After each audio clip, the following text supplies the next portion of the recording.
नमस्कार दोस्तों, मालवा का किसान चैनल में आपका हार्दिक स्वागत है। गेहूं की फसल में दूसरी सिंचाई कब करें और दूसरी सिंचाई में हम कौन कौन से खाद डालें, कौन कौन से उर्वरक डालें ताकि हमारा जो उत्पादन है वो बहुत अच्छा आए। तो दोस्तों, आज का जो हमारा वीडियो है इसी सब्जेक्ट को लेकर है। तो जो किसान भाई हमारे चैनल पर नए आए हैं वो पहले हमारे चैनल को सब्सक्राइब कर दीजिए ताकि हमारे चैनल का जो नोटिफिकेशन है वो आपको मिलता रहे और गेहूं से जुड़ी हुई विभिन्न प्रकार की जानकारियों के वीडियो आपको रेगुलर मिलते रहें। तो करते हैं दोस्तों आज के वीडियो की शुरुआत, बने रहे हमारे साथ आखिर तक। अब सबसे पहले चर्चा करते हैं दोस्तों, गेहूं की फसल में दूसरी सिंचाई कब करना चाहिए। तो अमूमन ये माना गया है कि गेहूं की फसल में दूसरी सिंचाई 45 से 50 दिन की अवस्था में होना चाहिए, क्योंकि गेहूं की फसल में 55 दिन की अवस्था तक कल्ले निकलते हैं या फुटाव आता है। तो ऐसी स्थिति में हमें 45 से 50 दिन की अवस्था में दूसरी सिंचाई कर देना चाहिए।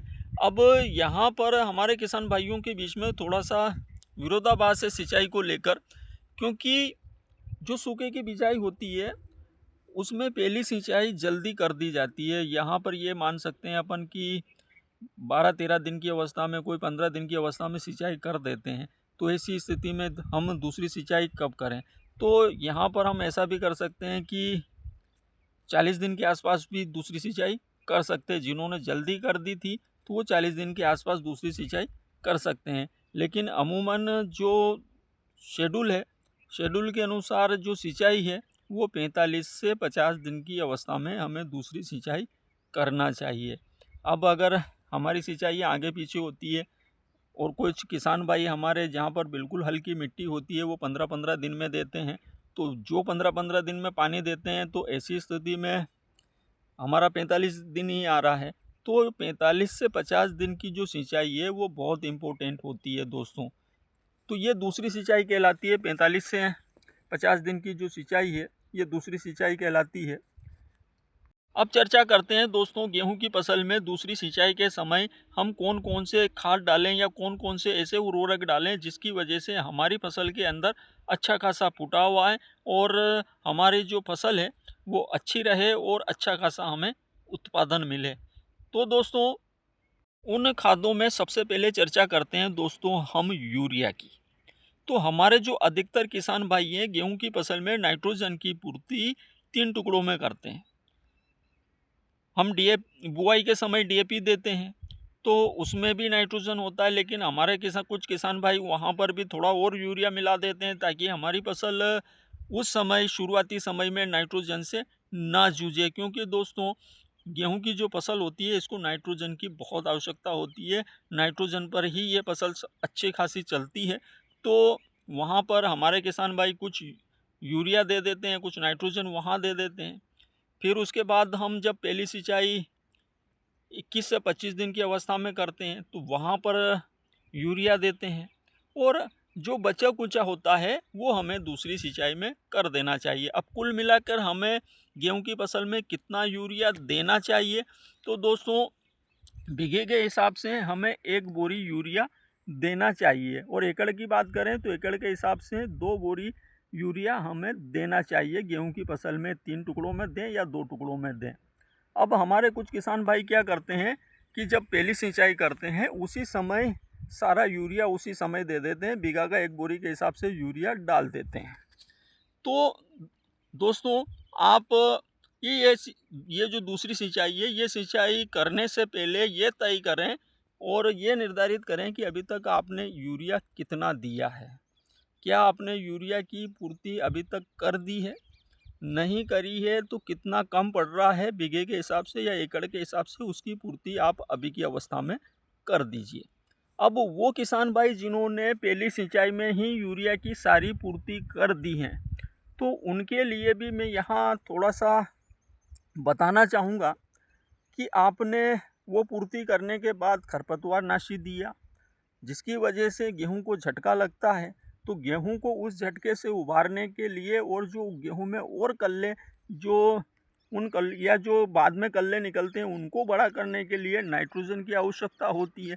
तो ऐसी स्थिति में अगर आपने सारी पूर्ति अगर उस समय भी कर दी है तो हल्का फुल्का यूरिया आप फिर से ले लीजिए। चाहे बीघे के हिसाब से 10 किलो यूरिया या एकड़ के हिसाब से 20 किलो यूरिया आप फिर से लीजिए, लेकिन आपको इस सिंचाई में भी यूरिया लेना है दोस्तों, क्योंकि इससे पहले आप खरपतवार नाशी दिया होगा, और जिनने खरपतवार नाशी नहीं दिया है और अगर सारी जो इसकी पूर्ति यूरिया की पूर्ति पहले कर चुके हैं तो उनको देने की आवश्यकता नहीं है, लेकिन जिन्होंने खरपतवार नाशी दिया है तो उनको इस सिंचाई में यूरिया देना आवश्यक है। चाहे बीघे के हिसाब से 10 किलो 15 किलो यूरिया दें, लेकिन देना आवश्यक है। और अपनी पूरा यूरिया का शेड्यूल मिला लीजिए कि इस सिंचाई में आपका यूरिया का पूरा शेड्यूल पूरा हो जाना चाहिए। बीघे के हिसाब से 1 बोरी और एकड़ के हिसाब से 2 बोरी। अब चर्चा करते हैं दोस्तों गेहूं की फसल के लिए आवश्यक दूसरे बहुत ही महत्वपूर्ण खाद के बारे में। तो दोस्तों मैं बात कर रहा हूं जिंक सल्फेट की। जिंक सल्फेट की गेहूं की फसल में बहुत ही आवश्यकता होती है। हमारे अधिकतर किसान भाई जिंक सल्फेट का उपयोग 21 से 25 दिन की जो हमारी पहली सिंचाई होती है उसमें कर लेते हैं, और जिन्होंने अभी तक जिंक सल्फेट का उपयोग नहीं किया है उनको इस सिंचाई में, जो कि हम 45 से 50 दिन की अवस्था में दूसरी सिंचाई करने जा रहे हैं, इसमें कर लेना चाहिए। क्यों? अब यहाँ पर हमारे कुछ किसान भाइयों के प्रश्न होते हैं कि जिंक सल्फेट काम क्या करता है। तो दोस्तों जो जिंक होता है वो गेहूं की फसल में कल्लों की संख्या बढ़ाने में मदद करता है।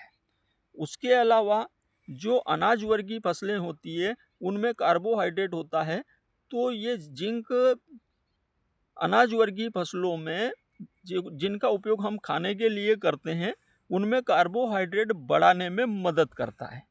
तो यहाँ पर कार्बोहाइड्रेट बढ़ा रहा है तो इससे अच्छी बात क्या होगी दोस्तों, जिसका कि हम रोज़ खाने में उपयोग में ले रहे हैं, जो कार्बोहाइड्रेट हमारे लिए आवश्यक है उसको बढ़ा रहा है, तो जिंक सल्फेट हमें ऐसे भी देना चाहिए। उसके अलावा गेहूं की फसल में ये कल्ले बढ़ाने का काम करता है। अब इसके साथ में सल्फेट भी होता है, तो सल्फर भी हमारी भी फसल के लिए बहुत आवश्यक होता है। सल्फर हमारी फसल में जड़ों का विकास करता है, फंगस का भी काम, फंगिसाइड का भी काम करता है, और एक टॉनिक का रूप में भी काम करता है, तो वो भी आवश्यक है। तो यहाँ पर हम सल्फर और जिंक दोनों को अलग अलग ना देकर जिंक सल्फेट जो साथ में आता है वो ले सकते हैं। अब जिन किसान भाइयों ने अभी तक नहीं लिया है उनको अब ले लेना चाहिए। अब अगर बहुत सारे किसान भाई ये प्रश्न भी पूछते हैं कि जिंक सल्फेट कौन सा वाला लें, 30% वाला लें, 33% वाला लें या 21% वाला लें, तो दोस्तों अलग अलग प्रकार में आता है। तो यहाँ पर जो 33% वाला है उसमें हम बीघा के हिसाब से 3 किलो ले सकते हैं, 30% में है तो बीघा के हिसाब से 4 किलो ले सकते हैं, और 21% में है तो बीघा का 5 किलो जिंक सल्फेट हम ले सकते हैं। और अगर एकड़ की बात करें तो इसको डबल कर लीजिए आप। तो यहाँ पर हमारे अधिकतर किसान भाई तो जिंक सल्फेट अभी तक दे चुके होंगे, और जिनने नहीं दिया तो वो इस सिंचाई में ले लें। अब चर्चा करते हैं हम अगले उर्वरक की, और वो जो अगला उर्वरक है, अगला खाद है, वो है पोटास। अब हमारे बहुत सारे किसान भाई बुआई के समय ही पोटास दे देते हैं। कुछ किसान भाइयों ने जिन्होंने पहली सिंचाई में जिंक सल्फेट नहीं लिया तो उनने अगर पोटास दिया है, तो अगर इस सिंचाई तक अगर हमारा पोटास अगर गेहूं की फसल को देने से रह गया है तो वो हमें इस सिंचाई में दे देना चाहिए। क्योंकि दोस्तों पोटास क्या करता है कि हमारी फसल में जड़ों का विकास करता है, उसके अलावा हमारी फसल के तने को मजबूत करता है, जिसकी वजह से हमारे गेहूं हैं वो गिरते नहीं हैं। अगर तना मजबूत रहेगा तो गेहूं बाद में आखिर में जब उसमें बालियाँ बनेगी, बीज भरा होगा, उस समय गिरेंगे नहीं। उसके अलावा अगर जड़ों का विकास अगर सही से होगा तो फुटाव भी ज़्यादा आएंगे। तो यहाँ पर पोटास भी बहुत आवश्यक होता है गेहूँ की फसल के लिए। तो पोटास जिन्होंने अभी तक नहीं दिया, हालांकि हमारे जो 50-60% किसान तो बुआई के समय ही पोटास दे देते हैं, अगर नहीं दिया है तो यहाँ पर इस सिंचाई में हम ले सकते हैं। क्योंकि दोस्तों अभी तक भी हमारी फसल में ये हमारे पास आखिरी मौका होता है, इसके बाद हम इस सिंचाई के बाद हम खाद नहीं दे सकते, क्योंकि अगर इसके बाद अगर हम किसी प्रकार के खाद देते हैं तो वो पत्तों के ऊपर ही ठहर जाते हैं, जिससे हमारी फसल के पत्ते झुलस जाते हैं। तो ये हमारे पास आखिरी मौका है कि हम ये जो सारी जो हमारे उर्वरक रह गए हैं उनकी प्रतिपूर्ति हम इस सिंचाई में कर दें। गेहूं की फसल में अमूमन जो 4-5 पोषक तत्व है उनकी पूर्ति लगभग सारे किसान भाई कर लेते हैं। जैसे नाइट्रोजन हो गया, फास्फोरस हो गया, पोटास हो गया, सल्फर हो गया, जिंक हो गया। जिंक भी हमारे बहुत सारे किसान भाई नहीं करते हैं, लेकिन 4 तत्वों की पूर्ति तो लगभग है कि 100% किसान कर लेते हैं। लेकिन दोस्तों फसल को 18 प्रकार के पोषक तत्वों की आवश्यकता होती है। तो कहीं ना कहीं हमने इतना सारा खर्चा किया, इतना सब कुछ किया, और अगर 1-2 तत्वों की कमी रह गई तो वहाँ हमारा जो उत्पादन है वो थोड़ा बहुत गड़बड़ हो सकता है दोस्तों, और कहीं कहीं पर थोड़ा बहुत क्या बहुत ज़्यादा गड़बड़ हो सकता है। बहुत सारे पोषक तत्व हमारी मिट्टी के अंदर ही मौजूद होते हैं दोस्तों। जब पौधे को उन पोषक तत्वों की आवश्यकता लगती है तो पौधा मिट्टी से उन पोषक तत्वों को उठा लेता है। फिर आखिर ये समस्या क्यों लग रही है कि हमें दूसरे पोषक तत्व भी फसलों को देने पड़ रहे हैं? उसका कारण है दोस्तों कि फसल चक्रण नहीं होना। जिन क्षेत्रों में रेगुलर गेहूं की खेती की जा रही है, हर साल गेहूं की खेती, कहीं कहीं तो 10-10 साल हो गए रेगुलर गेहूं की खेती, हर साल गेहूं की खेती होती है, तो वहां पर क्या होता है कि कुछ पोषक तत्वों की कमी हमारी मिट्टी में पड़ जाती है। तो जब पौधे को उन पोषक तत्वों की आवश्यकता होती है, हमारे जो गेहूं है या हमारी फसल है उन पोषक तत्वों को मिट्टी से नहीं ले पाती, मिट्टी से नहीं उठा पाती, जिसकी वजह से हमारी जो फसल है वो कमज़ोर रह जाती है। तो ये जो पोषक तत्व है उन किसान भाइयों के लिए है या उन क्षेत्रों के लिए है जहाँ पर फसल चक्रण नहीं होता और रेगुलर गेहूं की खेती होती है। तो यहाँ पर जो अन्य पोषक तत्व हैं जिनकी हमारी फसल को आवश्यकता लगती है, तो उन पोषक तत्वों के लिए हम ले सकते हैं सूक्ष्म पोषक तत्वों का मिक्सचर आता है, या तो वो ले लें, या फिर जो सगारिका आती है वो ले लें, या बायोविटा आता है वो ले लें, जो खाद रूप में आते हैं। खाद रूप में अलग अलग कंपनियों के सूक्ष्म पोषक तत्वों का मिक्सचर आ रहा है, सगारिका आ रही है, बायोविटा आ रहा है। बायोविटा के अंदर भी 9 तत्व हैं, सगारिका में भी हैं। तो हम कोई सी भी कंपनी के सूक्ष्म पोषक तत्व ले सकते हैं। और अगर यहाँ पर अगर बात करें हम, तो अगर सगारिका ले लें तो ज़्यादा बढ़िया रहेगा। अब सगारिका या बायोविटा ले लें। अब हल्का पुल्का भी, और जिनके यहाँ पर फसल चक्रण हो रहा है, मतलब 3-4 साल में अगर वापस वो फसल रिपीट कर रहे हैं, तो वहाँ पर फिर आपको इसकी ज़रूरत नहीं है। लेकिन जहाँ रेगुलर एक ही फसल चल रही है, तो वहाँ पर हमें सगारिका या बायोविटा ले लेना चाहिए दोस्तों। या फिर कोई भी जो सूक्ष्म पोषक तत्वों का मिक्सचर आता है वो ले लें। तो हमारे लिए जो इस सिंचाई से पहले के खाद हो गए, यूरिया हो गया दोस्तों, जिन लोगों ने जिंक सल्फेट नहीं दिया है तो जिंक सल्फेट हो गया, जिन लोगों ने पोटास नहीं दिया है तो पोटास हो गया, और बायोविटा या सगारिका हो गया। ये हमारे खाद हो गए। उसके अलावा दोस्तों अपनी फसल को अच्छे से चेक कर लें। अगर पौधे मुरझाकर सूख रहे हैं तो देख लें, पौधों को खोल कर देख लें उनमें फंगस है या जड़ माहू है, क्योंकि ये आखिरी मौका होगा दोस्तों उनको कंट्रोल करने का।